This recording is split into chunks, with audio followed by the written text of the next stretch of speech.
Hello students, welcome to my YouTube channel LUBSC classes. तो आज हम क्या डिस्कस करेंगे, फाइलम प्रोटोजोआ, जो कि हमारे LU की क्लास जो LU यूनिवर्सिटी है उस पे बेस्ड है पैटर्न पे। और इसका जो फर्स्ट यूनिट है उसमें फाइलम प्रोटोजोआ के बारे में स्टडी करनी है। फाइलम प्रोटोजोआ के अंदर कई एनिमल हैं जिनकी टाइप स्टडी भी हमें आगे करनी है, तो वो हम आपको आगे बताएंगे। उसके पहले क्या है, पहले हम प्रोटोजोआ को समझेंगे। तो प्रोटो का जैसे मतलब होता है प्रिमिटिव, तो बच्चों प्रोटो का मतलब क्या होता है, प्रिमिटिव। तो ऐसे ऑर्गेनिज्म जो प्रिमिटिव होते हैं, और जोवा का मतलब होता है एनिमल।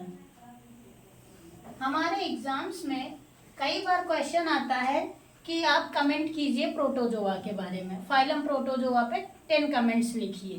तो हम कैसे, ये हम आपको पॉइंट्स में बता रहे हैं, आप इसको थोड़ा इलॉबरेट करके लिख दीजिएगा एग्जाम में।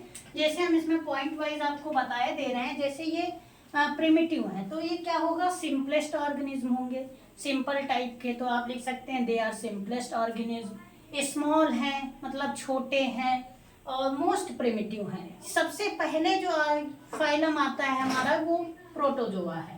तो इसमें सब कैरेक्टर्स कैसे होंगे आपके, प्रिमिटिव टाइप के होंगे। फिर आता है microscopic.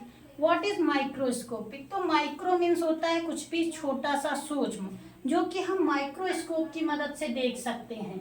Unicellular, what is unicellular? Uni मतलब वन, सेल्यूलर मतलब सेल, जो एक सेल से मिलकर बना होता है उसको यूनिसेल्यूलर कहते हैं। तो इनकी बॉडी जो है वो कैसे मिलके बनी होती है, सिर्फ एक सेल होती है, उसमें अन्य कोई सेल नहीं पाई जाती है।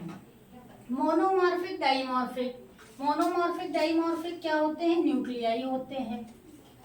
तो मोनोमॉर्फिक का क्या मतलब हुआ, मोनो मीन्स होता है वन, मॉर्फिक मीन्स होता है बॉडी। तो ऐसे एनिमल या ऑर्गेनिज्म जिनके में सिर्फ एक न्यूक्लियस पाया जाता है, न्यूक्लियाई पाया जाता है, वो मोनोमॉर्फिक हो गए। डाइमॉर्फिक ऐसे भी ऑर्गेनिज्म होते हैं इस फाइलम के अंदर आते हैं जिनमें स्पीसीज में एक से ज़्यादा न्यूक्लियस पाए जाते हैं, तो उनको डाइमॉर्फिक या फिर पॉलीमॉर्फिक कह सकते हैं। अगर दो पाए जा रहे हैं तो डाई कहेंगे, दो से ज़्यादा हैं तो पॉली लगा देंगे। Covered by पेलिकिल। पेलिकिल क्या होती है, एक प्रोटीन की लेयर होती है, जो इनकी बॉडी होती है वो कवरिंग, वो पेलिकिल की कवरिंग होती है, इस पे पाई जाती है। कॉलोनियल हो सकते हैं या फिर सॉलिटरी। अब बात करते हैं व्हाट इज कॉलोनियल। कॉलोनियल ऐसे ऑर्गेनिज्म होते हैं जो कैसे होते हैं, जो कॉलोनी बना के रहते हैं। अब आप जैसे अमीबा को देखिए, तो अमीबा कभी आप सैंपल लेंगे जब अमीबा का छोटा सा, तो उसमें आपको एक अमीबा कहीं नहीं दिखेगा, कॉलोनी में बहुत सारे अमीबा एक साथ दिखेंगे, तो ये हो जाएगा कॉलोनियल। सॉलिटरी का मान लीजिए आपको सॉलिटरी है, तो सॉलिटरी का मतलब होता है एक सिंगल स्पीसीज आपको दिख रही है, वो सॉलिटरी हो जाएगा। जैसे कई सारे एनिमल ऑर्गेनिज्म होते हैं जो आपको सिंगल भी दिख सकते हैं। बॉडी शेप की बात करते हैं, तो प्रोटोजोआ में बॉडी शेप जो होता है वो कोई स्पेसिफिक बॉडी शेप नहीं है, कुछ भी हो सकता है। जैसे इनका स्फेरिकल भी हो सकता है, ओवल भी हो सकता है, इलांगेट मतलब लंबा भी हो सकता है, या फिर फ्लैट हो सकता है। लोकोमोटरी ऑर्गन की बात करते हैं तो स्यूडोपोडिया। अब स्यूडोपोडिया जैसा कि इसका नाम है स्यूडो, तो स्यूडो का आप मतलब जानते हैं, स्यूडो का मतलब होता है फॉल्स। अब ऐसे पोडिया का मतलब होता है पैर, तो ऐसे पैर होते हैं, मतलब ये इसमें पैर क्या मतलब लोकोमोशन के लिए इनमें फ्लैजिला पाए जाते हैं। इसके आगे की जो फाइलम है, हायर फाइलम है, उनमें ये कैरेक्टर होते हैं फ्लैजिला के। लेकिन यहाँ पे स्यूडोपोडिया लिखा है यानी फॉल्स फ्लैजिला पाए जाते हैं। फ्लैजिला जैसा कुछ स्ट्रक्चर यहाँ पे दिखाई देगा वो, लेकिन वो एग्जैक्ट फ्लैजिला नहीं बन पाते हैं। न्यूट्रिशन की बात करते हैं, तो न्यूट्रिशन इसमें क्या होता है, होलोजोइक होगा, सैप्रोजोइक होगा, या फिर पैरासिटिक होगा। अब होलोजोइक न्यूट्रिशन की बात करेंगे, तो होलोजोइक का मतलब होता है कि ऑर्गेनिज्म जो है किसी भी, मान लीजिए ये प्रोटोजोवन है, कोई प्रोटोजोवन है, वो किसी एक एनिमल पे पर्टिकुलर उसकी बॉडी पे अटैच होके उससे अपना जो भोजन करेगा, तो उसको हम होलोजोइक कहेंगे।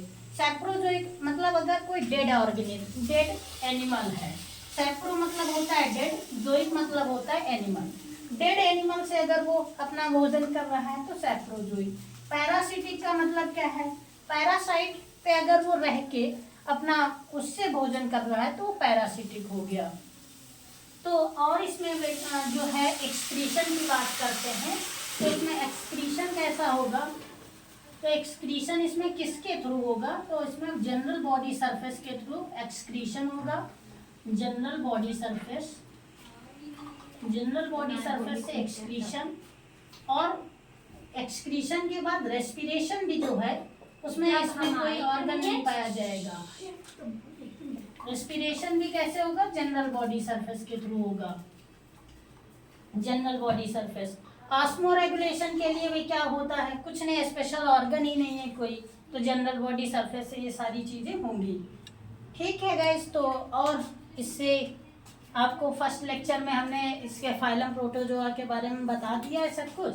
अब इसके आगे वाले लेक्चर में आपको टाइप स्टडी हम कराएंगे।